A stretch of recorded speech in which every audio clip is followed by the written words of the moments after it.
Resposta imune humoral é aquela resposta imune voltada para o meio extracelular, os humores, a parte líquida do nosso organismo, tá? Isso está intimamente relacionado à resposta que depende aí da produção dos anticorpos. Então vamos entender como é que isso acontece. Ela é mediada tanto pela resposta do tipo TH1 quanto também pelo TH2. Eu até expliquei para vocês na aula passada qual é a diferença de uma resposta imune celular mediada via TH1 e via TH2.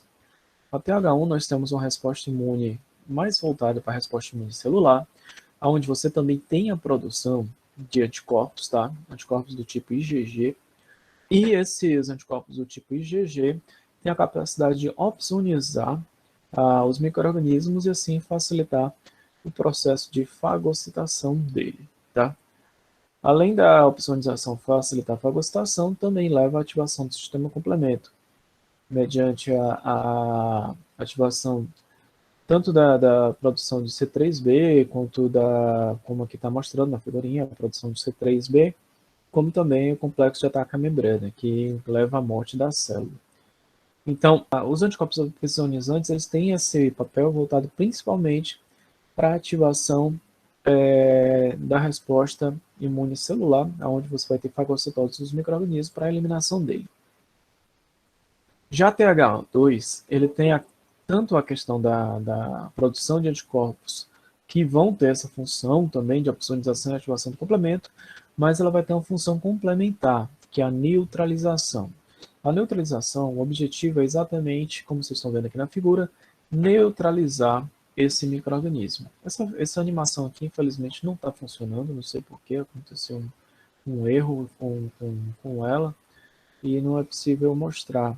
Mas o que acontece é que os anticorpos, eles impedem exatamente esses sítios de ligação do micro-organismo às células, impedindo assim que esse micro-organismo desempenhe algum papel patogênico. Por exemplo, isso aqui foi uma adesina. Se essa adesina se ligar à superfície da célula, essa bactéria se torna aderente a essa célula. Se fosse um vírus, que tem uma espículazinha viral, essa espícula permitiria que o vírus conseguisse se ligar à superfície das células. Então, quando o anticorpo se liga a essa superfície, se liga a essas estruturas da superfície do patógeno, impedindo que o patógeno desempenhe a sua capacidade patogênica, esses anticorpos são chamados anticorpos neutralizantes, tá? Os anticorpos neutralizantes, eles são oriundos exatamente da resposta via TH2. Então, aqui, vocês estão vendo todo aquele processo que a gente já viu nas aulas anteriores, de apresentação, no caso aqui, a ativação das células dos linfócitos B, e a partir da ativação dos linfócitos B, você tem a conversão do linfócito B em plasmócito e ele passa a secretar os anticorpos. Os linfócitos B, eles são bem interessantes porque, além de ser uma célula efetora que vai atuar diretamente sobre a resposta imunológica, ela também é uma célula apresentadora. E ela pode se tornar uma célula apresentadora de duas formas distintas. Elas podem ser apresentadoras de forma timo-dependente, tá? Respostas do tipo timo-dependente são respostas da qual depende da célula T para a ativação das células B. Então, vocês estão observando aqui a apresentação antigênica, via MHC do tipo 2, a ativação da célula TCD4 e concomitante apresentação aqui do correceptor. Esse processo aqui leva à ativação das células tanto T quanto B, tá? E isso vai levar à produção de anticorpos. Então, nessa situação aqui, nós chamamos de ativação antígeno timo dependente, que é dependente da ativação das células T, beleza? Essa apresentação aqui do correceptor. Mas existem situações onde as células B podem se ativar independentes das células T. Elas também possuem PRRs, ou seja, receptores que conseguem reconhecer características patogênicas. Então, as células T, no caso aqui, estão oferecendo o correceptor que vai permitir a ativação, a CDL40L aqui, se juntando ao receptor 40, CD40. Então, isso aqui é a coestimulação necessária para dar aqueles dois sinais que eu sempre falo para vocês, do qual é necessário. Aqui o primeiro sinal e o segundo sinal aqui acontecendo via célula T. Os linfócitos B podem fornecer os dois sinais sozinho, porque ele tem as PRRs que conseguem reconhecer um padrão antigênico característico de um patógeno, e ao mesmo tempo ele tem o anticorpo de superfície aqui, que consegue reconhecer esse padrão molecular específico do patógeno, e assim fornecendo os dois sinais. O sinal da imunidade inata, né, que é o reconhecimento desse padrão antigênico, e o reconhecimento específico, que é para qual esse epítopo aqui, ele tem afinidade, né? Já falei anteriormente que os anticorpos eles são extremamente específicos, ou seja, eles só conseguem se ligar naquele antígeno para qual ele foi produzido, para qual ele tem afinidade. Então, digamos que isso aqui é uma Escherichia coli. Então, ele reconhece tanto os padrões de superfície, por exemplo, aqui pode ser um receptor de manose, e reconhece as distribuições da superfície de manose dessa Escherichia coli, como aqui pode ser um receptor celular específico da Escherichia coli, que o anticorpo está se ligando. Então, ele reconheceu dois padrões simultaneamente. Um característico da imunidade inata e outro específico daquele patógeno. Nessa situação, nós chamamos isso de resposta antígeno-timo independente. As células B estão sendo ativadas independente do estímulo aqui das células T. Tá? O processo de ativação é muito parecido com o que vocês já vieram observando até então. Aqui, o reconhecimento das células B, do antígeno, a internalização desse antígeno e digestão dele, né, ele é fragmentado, e a apresentação via MHC do tipo 2, do mesmo jeitinho que os macrófagos e as células dendríticas fazem. As células T recebendo esse estímulo, né, ativação via MHC do tipo 2, ativando aqui células do tipo TCD4, e as células do tipo TCD4 fornecendo aqui a coestimulação. São liberadas citocinas para que aconteça a expansão clonal, e aqui você tem a expansão clonal, a diferenciação e a formação de células efetoras. Você tem células de memória, tá, que são geradas, e as células efetoras, aqui o plasmócito, produzindo os anticorpos que irão inibir a atividade lá do patógeno para qual foi estimulado. Já falei anteriormente também com vocês que os anticorpos têm 5 variações. Essas 5 variações elas vão definir o tipo de resposta imunológica que vai acontecer. Tá? Você tem essas 5 variações são chamadas de isótipos. Existem 5 variações do tipo de anticorpo. Lembra que o anticorpo tem uma região, deixa eu voltar lá para a figurinha do anticorpo. Cadê? Aqui tem várias. Cada anticorpo tem uma região duas regiões variáveis e uma região constante, tá? Essa região constante é que vai variar no caso desses isótipos, tá? A região variável, elas têm infinitas formas, que são exatamente as regiões que vão interagir com os patógenos. Já a região constante, ela tem 5 formas, 5 isótipos diferentes. Esses isótipos eles vão ser estimulados dependendo do estímulo da citocina que vai ser produzida. E esse estímulo vem de acordo com o tipo de patógeno que está invadindo aquele organismo. Tá? Então, as 5 formas predominantes, as duas predominantes, a IgD e a IgM, e as formas secretadas é a IgG, a IgA, IgE e IgM. A IgD, ela nunca é secretada, ela permanece ligada à superfície das células sempre. E a mais comum de todas elas, assim, a mais presente na circulação sanguínea, é exatamente a IgG. É a que mais você vai encontrar presente na corrente sanguínea. Ela é de alta durabilidade e ela está intimamente atrelada à memória imunológica. Então vamos conhecer aqui só um pouquinho, não precisa vocês decorar isso aqui não, conhecer um pouquinho de cada uma delas. A IgD, como eu falei, é a que nunca é secretada, tá? Ela tem esse formato clássico de anticorpo aqui, ela sempre permanece na superfície dos linfócitos B. Elas são chamadas de IgD e IgM devido ao tipo de cadeia pesada de cada uma delas. Então aqui no caso ela possui a cadeia pesada delta, por isso é chamada de IgD. A IgM, é um dos mais comuns também. Ela possui a cadeia pesada Mi, tem 5 domínios na região da dobradiça, e muitas vezes ela se apresenta nessa forma aqui, região de pentâmeros ou até hexâmeros. Elas são unidas por essa cadeia J, tá? Que permite essas ligações entre as imunoglobulinas.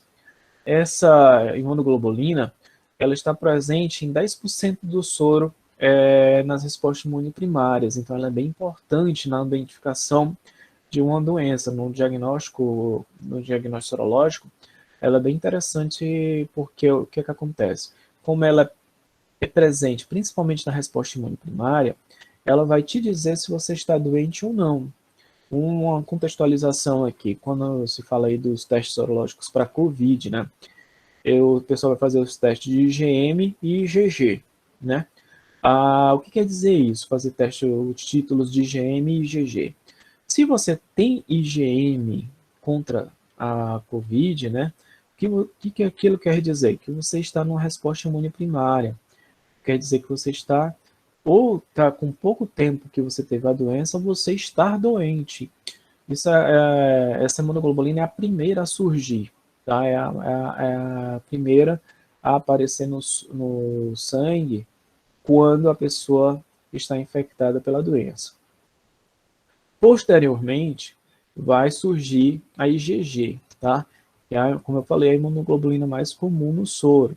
Existe uma mudança de classe, que é exatamente quando ocorre a mudança da IgM para IgG.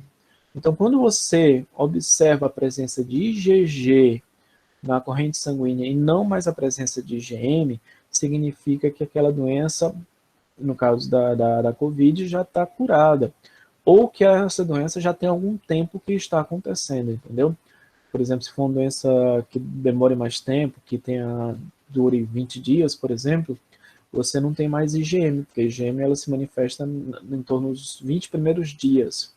Depois ocorre a mudança de classe e você vai apresentar a IgG. Então, a titulação de IgM e IgG, elas são interessantes porque elas te dizem essa informação. Se você está doente agora, ou se você já tem algum tempo que está doente, ou se você já se curou. E aí você o que está observando ali são anticorpos já provenientes de uma memória imunológica, tá? Então, a IgG é a imunoglobulina mais duradoura. Possui uma cadeia pesada gama, é um monômero também, é diferente da bonitona aqui, né, da IgM, que é pentamérica. A IgG ela é monomérica e tem a capacidade tanto de ativar complemento e de atravessar também a placenta, tá? Como eu falei, é predominante na resposta imune secundária, ou seja, quer dizer que você já teve a doença, que aquilo ali, se você tiver um aumento dos títulos de anticorpo, vai ser IgG, isso aí caracterizando resposta imune secundária. Por exemplo, se vocês vão tomar vacina, né? Deus quiser, em breve vão tomar a vacina aí, e aí essa vacina vai estimular IgM, vai estimular IgG. No dia que vocês se expuserem ao vírus, de fato, vocês não vão ter mais IgM sendo produzido, vocês já vão direto para IgG, entendeu? É característica da resposta imune secundária. Outra imunoglobulina bem interessante é a IgA, tá? Nós temos a IgA do tipo 1 e a do tipo 2. Elas possuem uma cadeia pesada gama, tá? Ela pode se apresentar nessa forma dimérica ou até trímera, e ela é a imunoglobulina presente nas mucosas. Ela é uma imunoglobulina bem interessante, porque depois eu vou fazer uma pequena abordagem sobre a imunidade mucosa, e ela tem um comportamento bem diferente da IgM e da IgG, que são as imunoglobulinas séricas, tá? A IgA, ela é característica da mucosa e também é presente no leite materno. Vocês vão ver que o comportamento dela realmente difere dessas outras duas que eu já falei. E outra, que também tem um comportamento próprio, é a IgE. A IgE, ela tem essa cadeia pesada epsilon e também é monomérica, é muito pouco encontrada no soro, tá? E ela tem um comportamento voltado para as infecções parasitárias, né? E também ela tem uma grande importância nas reações alérgicas. Essa imunoglobulina é aquela que se liga lá no mastócito e quando o mastócito, como ela é específica, né, um anticorpo, e portanto tem as características de especificidade, quando ela se liga no patógeno, ela induz o mastócito a degranular e induzir aquela resposta imunológica. A questão da reação alérgica é exatamente o que é uma reação alérgica, né? Depois, na próxima aula, eu vou falar a respeito disso. Reações alérgicas é uma reação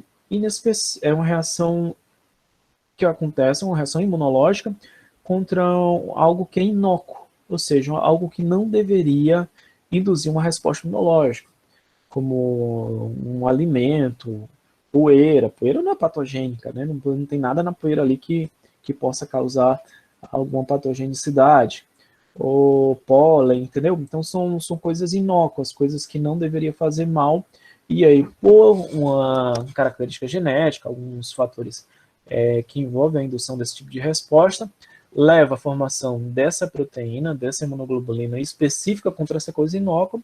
Como isso aqui se liga à superfície do mastócito, o mastócito identifica aquele antígeno inócuo como algo patogênico e induz aí a resposta inflamatória, né? Então, quando você começa a corizar porque está na presença de poeira, é exatamente os teus mastócitos recebendo a informação lá da IgE, como se ele tivesse identificado algo patogênico e induzindo aquela resposta inflamatória. Então, isso aqui é o processo de apresentação. Hoje o pessoal até fez uma pergunta bem interessante na microbiologia, por que os anticorpos, por que eles dizem que esses testes que se fazem em farmácia, pede que você tenha pelo menos 10 dias depois da exposição para fazer os testes, né?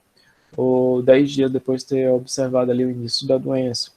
É exatamente em decorrência desse fator, porque para que aconteça uma apresentação antigênica, é necessário que aquela célula apresentadora específica encontre com as células que reconhecem aquele padrão molecular que está sendo apresentado. Esse evento ele é muito raro, é um evento que demora muito para acontecer. Então, estão em circulação aí nos seus órgãos linfóides, para cada antígeno 1 para 10 mil a 1 para 1 milhão de células, tá?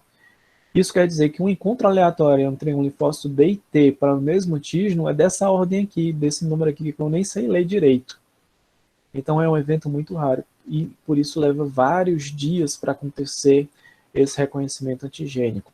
Enquanto esse evento aqui não acontece, enquanto esse encontro entre essas duas células não acontece, o que vai acontecer é a tua imunidade inata respondendo, inibindo aquele processo infeccioso, até que, por fim, aconteça a apresentação antigênica, aquele padrão que está sendo apresentado seja reconhecido, e aí você estimule a resposta. Então, depois que você é infectado, né, as tuas células apresentadoras de antígeno, que está mostrando uma célula dendrítica, elas vão sair procurando quem é o linfócito T e B que reconhece esse padrão antigênico que está sendo apresentado, e isso pode levar aí por volta mesmo de 10, se der sorte, 5 dias, e pode levar até 14 dias para uma apresentação antigênica acontecer.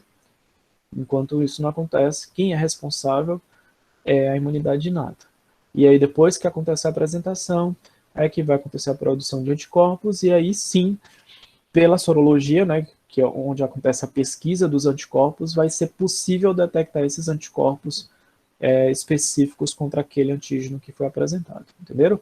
Então, assim, por que eu não posso, hoje eu encontrei com um amigo sem noção que veio me visitar sabendo que estava com Covid.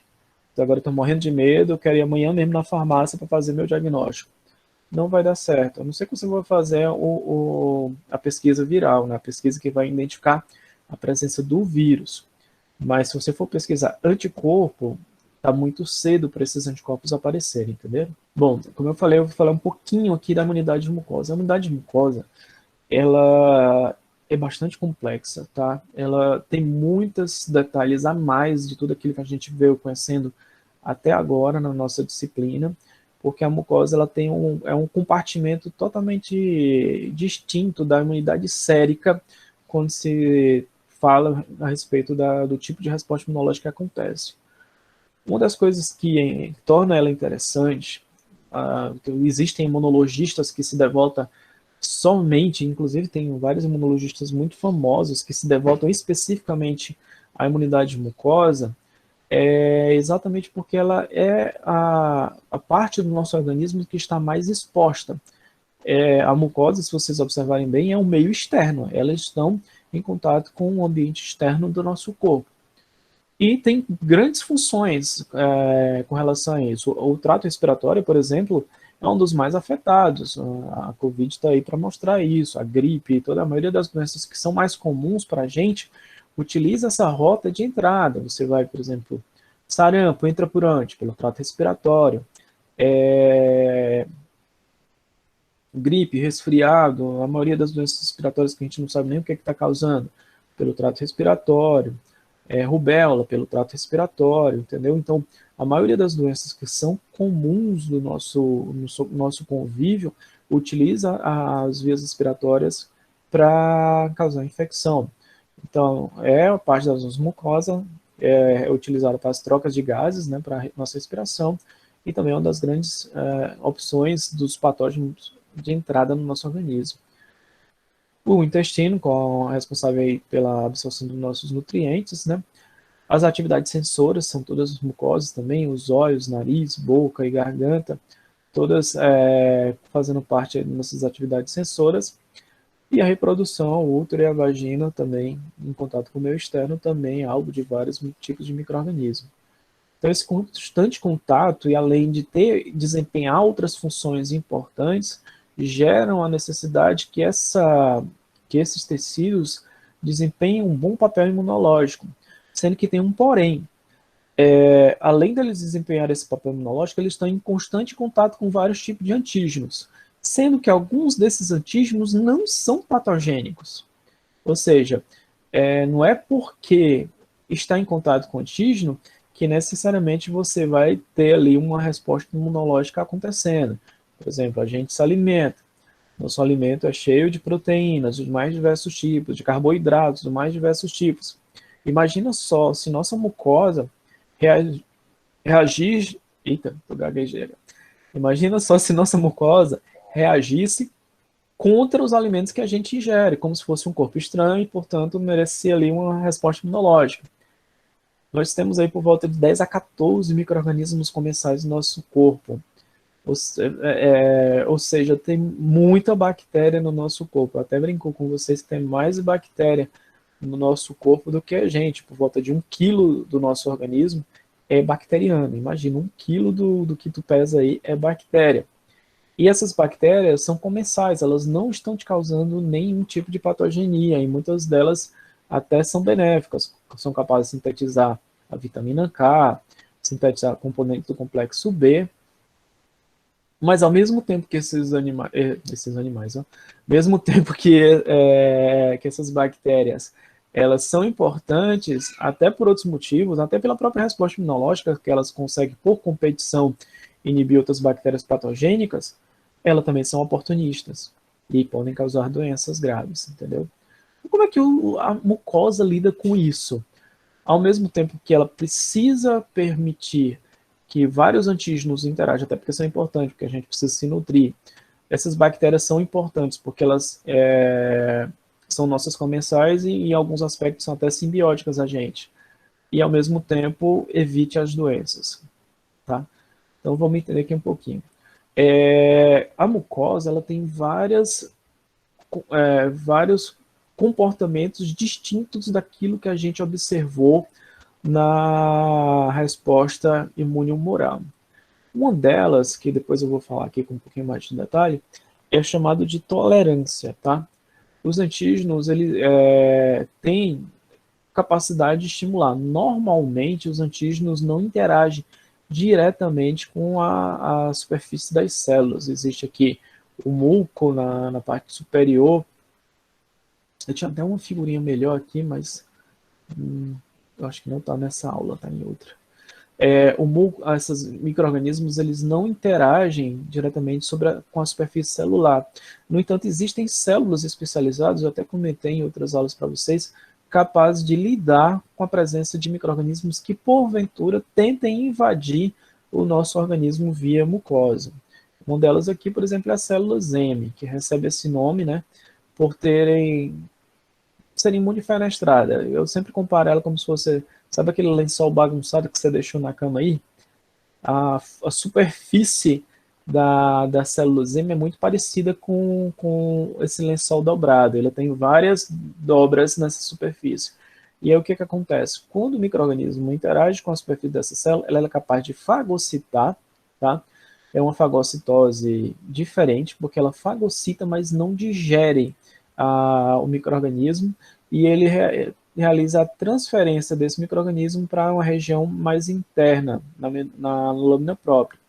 Aqui são encontradas várias células imunológicas, aqui uma célula fagocítica, já esperando aqui esse evento chamado de transcitose, tá? Como se fosse uma armadilha, a célula M. Ela captura o patógeno na superfície aqui da luz intestinal e joga aqui nos leões, né, nas várias células imunológicas que estão esperando esse micro-organismo. Dentro da célula M, como é um tecido linfóide, à medida que essas células fagocitam esses micro-organismos, eles migram também pelos vasos linfáticos até o linfonodo mais próximo. Acontece o processo de apresentação antigênica do mesmo jeitinho lá que acontece a nível sérico. Esses linfócitos ativados, eles voltam para a corrente sanguínea e migram para o local lá onde eles serão efetores. Lá eles vão secretar também anticorpos, aqui a ativação tanto de CD4 quanto CD8, do mesmo jeito que vocês viram lá a nível sérico, você vai ter anticorpos secretados na luz intestinal. Então você tem, esse S quer dizer secretora, tá? Eles têm um componente secretor que se liga a esse anticorpo para que ele possa ser liberado na luz intestinal. Então você encontra IgA, IgM, IgG também sendo liberado aqui na luz intestinal. E aí esses anticorpos serão efetores. No entanto, eu falei para vocês que a IgA tem um comportamento muito especial aqui na mucosa, tá? A gente vai entender já já. Eu vou explicar isso aqui, depois eu falo um pouquinho mais, com mais detalhe da IgA. Outro comportamento presente na mucosa é esse aqui, que eu acho bem legal, porque ele tem uma característica bem primitiva que antecedeu o surgimento da atividade da resposta imune adquirida. Já até que falei a respeito deles, é formado os linfócitos TCR gama delta, tá? Esses linfócitos TCR gama delta, eles não são capazes de serem estimulados da mesma forma que o linfócito T alfa beta. E como é que eles são ativados? As células que são invadidas na nossa mucosa, elas conseguem sinalizar através desse sistema similar ao MHC, o MIC-A e o MIC-B. Vocês estão vendo que eles não estão apresentando nenhum antígeno aqui nessa proteína, mas a simples apresentação dessa proteína aqui na lâmina própria é capaz de estimular a ativação das células T-gama-delta. E essas células T-gama-delta, quando recebe essa sinalização, mata as células que sinalizaram. Então, vocês estão observando aqui um tipo de MHC e um tipo de célula T, que na verdade são da imunidade inata e que reconhece a sinalização de células que foram invadidas e assim permite a eliminação dessas células que foram invadidas para que, junto com a célula que morre, né, o patógeno também acaba sendo eliminado. Então é outro mecanismo presente na mucosa que é efetora contra micro-organismos intracelulares. Mas sim, a IgA. A IgA, como eu falei lá no comecinho, ela tem dois tipos, a IgA do tipo 1 e a IgA do tipo 2. A do tipo 1 ela é muito abundante no sangue e na mucosa. Já a do tipo 2 ela é mais resistente, tem uma ação proteolítica por as ações proteolíticas por bactérias, ou seja, não são digeridas através de enzimas bacterianas. E uma das coisas interessantes a respeito dessa IgA é que ela é muito abundante mesmo nas nossas mucosas. Vocês produzem aí por dia 5 gramas de IgA. Não sei quem já trabalhou aí com bioquímica, alguma coisa da área que tenha trabalhado com proteína, mas 5 gramas de proteína é muita proteína, certo? Muita proteína mesmo. Quem trabalha com proteína sabe que você consegue assim, eu tenho 1 micrograma de proteína, você se sente assim o cara mais rico do mundo. porque você conseguir 1 micrograma de uma determinada proteína é muita coisa. 5 gramas é como se você tivesse assim, um caminhão de proteína ali disponível. E essas proteínas elas permanecem em contato ali com o muco na superfície das células. Essa interação da IgA junto com o muco impede a interferência desses micro-organismos que são nossos comensais com a superfície das células. E essas IgAs, elas têm um papel de inibir as toxinas bacterianas que estão aí, que são produzidas pelas nossas comensais, impedindo assim que as nossas células sejam afetadas, tá? Então, a IgA que nós produzimos todo dia, elas vão facilitar essa interação que nós temos com nossas bactérias comensais, impedindo tanto que elas cheguem de forma mesmo física, um impedimento físico que as bactérias consigam acessar as células, como também elas neutralizam a ação de toxinas bacterianas na superfície das nossas mucosas. Agora, umas características que são muito interessantes a respeito da IgA. Essa IgA secretória ou aderida à mucosa, ela não consegue induzir a via clássica do complemento, não atua como opsonina e não induz inflamação. Então, basicamente, tudo aquilo que a gente observa na IgM ou na IgG, principalmente na IgG, que é ativadora do sistema complemento, a gente não vê na IgA, tá? A IgA não é uma indutora da inflamação. O que ela faz ali? Ela cobre o micro-organismo, induz ao processo fagocítico para eliminação daquele patógeno, mas ela não ativa o processo inflamatório. Eu digo que a imunidade mucosa ela é muito assim, deixa disso, entendeu? Não vamos criar problema, não vamos fazer uma confusão aqui, não. Ela inibe aquele patógeno sem estimular a inflamação.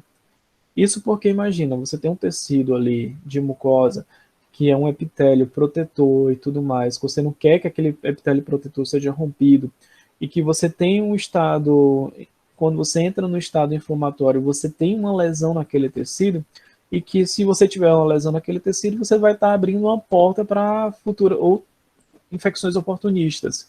Então, assim, a IgA, ela é o deixa disso. Ela vai lá, se liga àquele patógeno, mas não ativa mecanismos característicos da inflamação. E assim, ela resolve o problema daquele patógeno, mas impede que o processo inflamatório venha a acontecer e, portanto, lesão no tecido. Tem também a capacidade de neutralizar as toxinas, como eu falei, e impedir fisicamente que as bactérias comensais cheguem próximo à superfície da mucosa, tá? Então, ela é bem diferente da IgG. Dá até uma boa questão de prova, né? Quais são as diferenças entre a IgA e a IgG? Então, basicamente, enquanto a IgG tem todos esses comportamentos que vocês estão vendo aqui, capaz de induzir a via clássica, atua como opsonina e induz o processo inflamatório, a IgA faz o contrário. Ela não induz nada disso.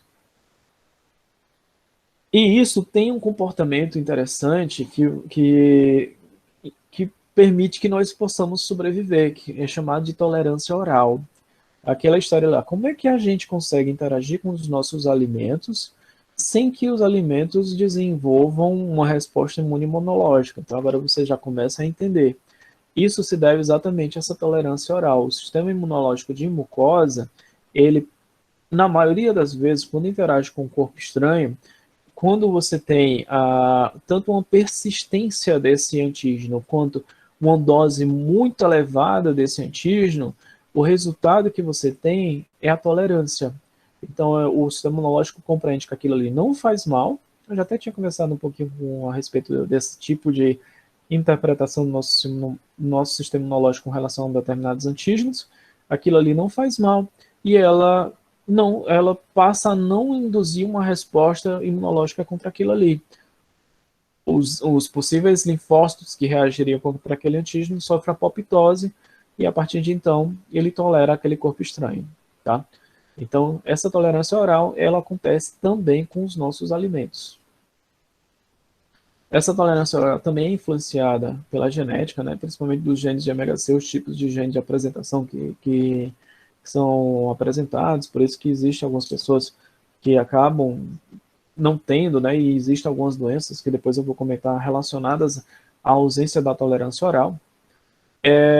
A idade, e aí tem relacionado principalmente à estabilidade da microbiota, e quanto mais novinho, né, quando a criança ainda está em processo de amadurecimento, tanto na sua microbiota, nós nascemos sem nenhuma microbiota, ela vai se estabelecendo à medida que a gente vai se alimentando, que a gente vai entrando em contato com o ambiente.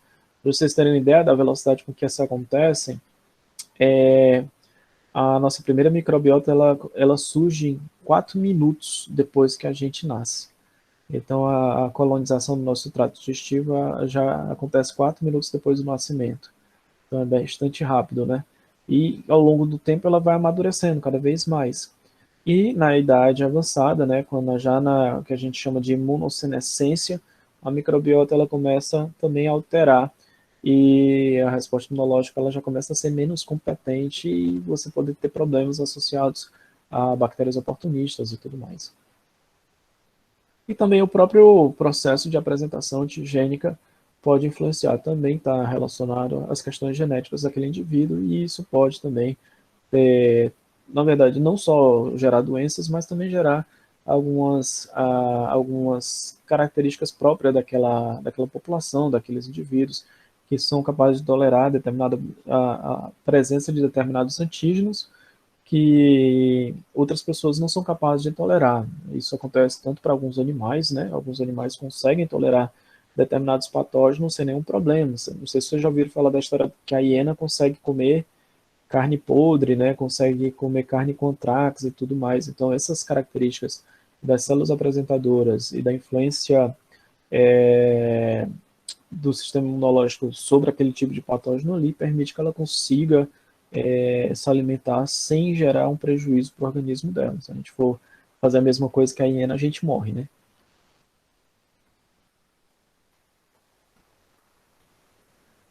A importância, então, como eu falei, algumas doenças estão relacionadas à tolerância oral. Algumas estratégias têm sido utilizadas contra principalmente doenças autoimunes, como a diabetes, artrite, miastenia graves e tireoidites.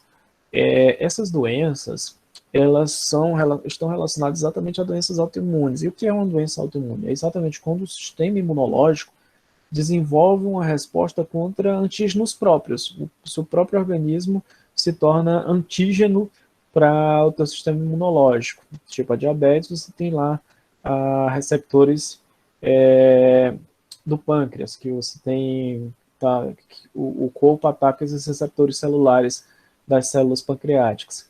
Então, assim, quando isso acontece, a pessoa acaba desenvolvendo aí a diabetes porque o receptor celular está sendo comprometido.